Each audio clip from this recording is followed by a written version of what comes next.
شرک پہ مروں گے. مگر آئیے وسیلہ کتنا ضروری ہے. میں حدیث سے اس کو پیش کر رہا ہوں, بخاری شریف کی حدیث ہے. بے عشق محمد پڑھتے ہیں یہ بخاری, آتا ہے بخاری, ان کو بخاری نہیں آتی. صحیح بخاری کی حدیث, اللہ کے رسول تشریف لائے, عبداللہ ابن مسعود اس حدیث کے راوی. کہا عبداللہ سنو. صحابہ سے کہا سنو میں تمہیں بنی اسرائیل کی ایک حکایت سناتا ہوں. صحابہ بڑے متوجہ ہو کے بیٹھ گئے. اور اس روایت کو دیگر محدثین نے بھی لکھا. بخاری میں تو صرف حکایت آتی ہے شروع میں, لیکن دیگر محدثین نے جو لکھا اس میں ایک جملے کا اضافہ کیا کہ سرکار نے عبداللہ سے کہا عبداللہ ابن مسعود لکھ, میں جو کچھ کہہ رہا ہوں اس کو لکھ لے. لکھایا اس لیے گیا بتا رہے کہ میں کتنی اہم بات بولنے والا ہوں, تاکہ لکھ لے کہ بھول نہ جانا. عبداللہ ابن مسعود کہتے قلم دوات لے کے میں بیٹھ گیا. آقا نے کہا بنی اسرائیل میں ایک ڈاکو تھا, 99 لوگوں کے قتل کیے اس نے, 99 لوگوں کو مارا, ہزاروں ڈاکے ڈالے, سینکڑوں لوگوں کو ستایا, پریشان کیا. ایک دن خیال آیا کہ یہ کوئی زندگی ہے, سب کو مار رہے کاٹ رہے, اللہ کی بارگاہ میں اب توبہ کر لینی چاہیے.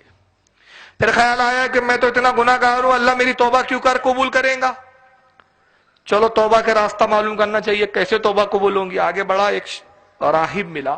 راہب کہتے ہیں یہودیوں کے عالم کو, اور پادری کہتے ہیں عیسائیوں کے عالم کو. راہب کے قریب گیا, کہا کہ راہب صاحب سنیے, السلام علیکم. وعلیکم السلام. کہا دیکھیے 99 آدمیوں کا میں قاتل ہوں, بہت ظلم کیے, بڑے ڈاکے ڈالے, چوری کی, کیا میری شفاعت کی کوئی امید ہے, میری بخشش کی کوئی امید ہے؟ اب وہ راہب وہاں بھی تھا, ڈائریکٹ والا تھا. ادھر سر سے پیر تک کہا ہوش کی دوا کر پاگل انسان, 99 لوگوں کو مار دیا اور اب بھی سوچتا ہے تجھے بخش دیا جائے گا, تیری بخشش نہیں ہے. ایسے کہا جب میری بخشش ہی نہیں تو تجھے کیوں چھوڑوں. تلوار نکالا, اسی کو مار دیا, 100 کی سینچری پوری ہو گئی. جب بخشنا ہی نہیں ہے, میری نجات ہی نہیں ہونا ہے, تو زندہ رہ کے کیا کر رہا ہے میرے سامنے. ہو گیا سینچری پوری. بخاری کی حدیث ہے. پھر آقا فرماتے کہ وہ اپنے کاموں میں مشغول ہو گیا, وہی گناہوں کے. کچھ دن بعد پھر خیال آیا کہ نہیں توبہ کرنی چاہیے. پھر نکلا, پھر ایک راہب سے ملاقات ہوئی. اب اس بار جو راہب ملا تھا وہ سنی تھا, اس زمانے کا سنی. کہا راہب صاحب سنیے, 100 آدمیوں کا قاتل ہوں, بہت ڈاکے ڈالے, بہت گناہ کیے, ایسا کوئی گناہ نہیں جو میں نے نہ کیا ہو, کیا میری نجات کی کوئی صورت ہے؟ تو اس نے کہا دیکھو مایوس نہ ہو, رب تو فرماتا ہے کہ تو سمندر کے جھاگ کے برابر گناہ لے کر آیا تو اللہ اس سے زیادہ بڑھ کر رحمت لے کر تیری طرف آئے گا. سبحان اللہ, سبحان اللہ. اس کی رحمت اس کے غضب پر غالب ہے, وہ بخش دیتا ہے. مگر سن, تو اتنا گناہ گار ہے کہ تیری دعا قبول نہیں ہوں گی, تو کسی ایک اللہ کے ولی کی بارگاہ میں جا, اس سے دعا کروا لے, سبحان اللہ, اس ولی کا وسیلہ لے لے. کہا پھر اے راہب تو ہی بتا کس ولی کا بات جاؤں, میں تو جانتا نہیں ہوں, ڈاکو آدمی, میں کیا ولی اور عالم کو جانوں. کہا دیکھو فلاں پہاڑ کی چوٹی پر ایک وقع عابد و زاہد عالم بیٹھتا ہے, بہت بڑا ولی کامل ہے, اللہ اس کی دعاؤں کو رد نہیں کرتا. بنی اسرائیل اسی کے پاس جاتے ہیں دعائیں کرانے, تو بھی جا اس سے دعا کروا لے اپنے لیے. وہ اگر تیرے لیے ہاتھ اٹھا دے, تیری مغفرت کے لیے دعا کر دے, اللہ تعالیٰ اس کی دعا رد نہیں کرے گا, تجھے بخش دے گا. جا اس کی طرح. بڑا خوش ہوا ڈاکو, گھر آیا, غسل کیا, کپڑے تبدیل کیے, عطر وغیرہ لگایا, خوشبو سے معطر ہوا, وہ نکلا. آقا فرماتے ابھی چند قدم ہی بڑھا تھا, ٹھوکر لگی, گرا, روح قبض ہو گئی, انتقال ہو گیا. عالم کے پاس نہیں پہنچا, بزرگ کے پاس نہیں پہنچ سکا. فرشتے آ گئے جہنم کے, روح قبض کر رہے ہیں. روح کو ابھی لے جا ہی رہے تھے, گندے سے مخمل میں, گندے سے کپڑے میں لپیٹ رہے تھے. جنت کے بھی فرشتے آ گئے, ٹھہرو, روح ہمارے حوالے کرو, ہم خوشبو والا مخملی کپڑا لائے ہیں, اس میں روح کو لپیٹ کے لے جائیں گے. کہا تم کیوں آ گئے جنت کے فرشتوں, یہ تو 100 آدمیوں کا قاتل ہے, بدکار آدمی ہے, گناہگار ہے, اس لائق ہے کہ جہنم میں ڈالے. کہا نہیں, ہمیں حکم ہوا ہے کہ ہم اسے جنت کی طرف لے جائیں. انہوں نے کہا یہ کیسے ہو سکتا ہے, یہ تو بہت گناہگار ہے, اس کو جہنم میں جانا چاہیے. انہوں نے کہا نہیں, یہ جنت میں جائیں گا. فرشتوں میں تنازع ہو گیا, اختلاف ہوا.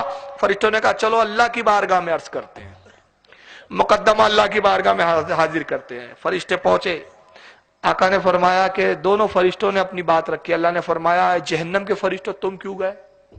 کہا خالق کائنات تو جانتا ہے, علیم و خبیر ہے, تجھے معلوم ہے پروردگار 100 آدمیوں کا قاتل ہے، گناہگار ہے، جہنم کے لائق ہے، اچھا جنت کے فرشتوں تم کیوں گئے؟ پروردگار 100 آدمیوں کا قاتل ضرور ہے، یہ گناہگار ضرور ہے، مگر جا رہا تھا تیرے ولی کی بات، جا رہا تھا توبہ کی نیت سے، تائب ہو کے جا رہا تھا، اس لیے ہم نے سمجھا کہ اس کو جنت میں جانا چاہیے۔ اللہ نے فرمایا جاؤ، فیصلہ یہ ہے دونوں فرشتوں تم زمین پر اترو، زمین کو ناپو، اگر اس کا جسم ولی کی بارگاہ سے قریب ہے، گھر سے دور ہے تو اس کو بخش دو، جنت میں ڈال دو، اور اس کا جسم گھر سے دور نزدیک ہے اور ولی کی بارگاہ سے دور ہے تو اس کو جہنم میں ڈال دو۔ آقا فرماتے ابھی تو چند قدم ہی گیا تھا، ولی کی بارگاہ سے تو بہت دور تھا، مگر اللہ نے اس کی نیت دیکھی تھی، اللہ نیتوں کو دیکھتا ہے۔ جب فرشتے زمین کی طرف آئے تو وہ خطہ زمین جو ولی اور اس کے درمیان میں تھا، اللہ نے اس خطہ زمین کو حکم دیا، اے زمین اپنی تنابوں کو سکڑ لے، اے زمین سکڑ جا، اپنے آپ کو چھوٹا کر لے، تاکہ اس کا جسم ولی کی بارگاہ سے میرے قریب ہو جائے اور مجھے بخشش کا بہانہ مل جائے۔ سبحان اللہ سبحان اللہ۔ زمین کو ناپا گیا، ولی کی بارگاہ سے قریب تب بخش دیا گیا۔ مجھے بتائیے رسول اللہ یہ بنی اسرائیل کی حکایت بتا کے کیا بتانا چاہ رہے ہیں؟ اللہ کے رسول کی کوئی بات کوئی کام بغیر حکمت کے ہوتا ہے؟ نہیں نہیں، ہاں، حدیث ختم ہو گئی یہاں۔ کیا رسول اللہ کو صرف قصہ گوئی مقصود تھا؟ قصہ سنانا مقصد ہے؟ جی نہیں، نبی ان کاموں کے لیے نہیں آتا، اس کی ہر بات میں حکمت ہوتی ہے۔ رسول نے یہ حکایت اس لیے بتایا کہ جب بنی اسرائیل کے ولی کی بارگاہ میں جانے کی کوئی نیت کرے پہنچے نہیں تو بخش دیا جاتا ہے، اور میری امت کے ولی کا کوئی دیدار کر لے، اس کی بارگاہ میں پہنچ جائے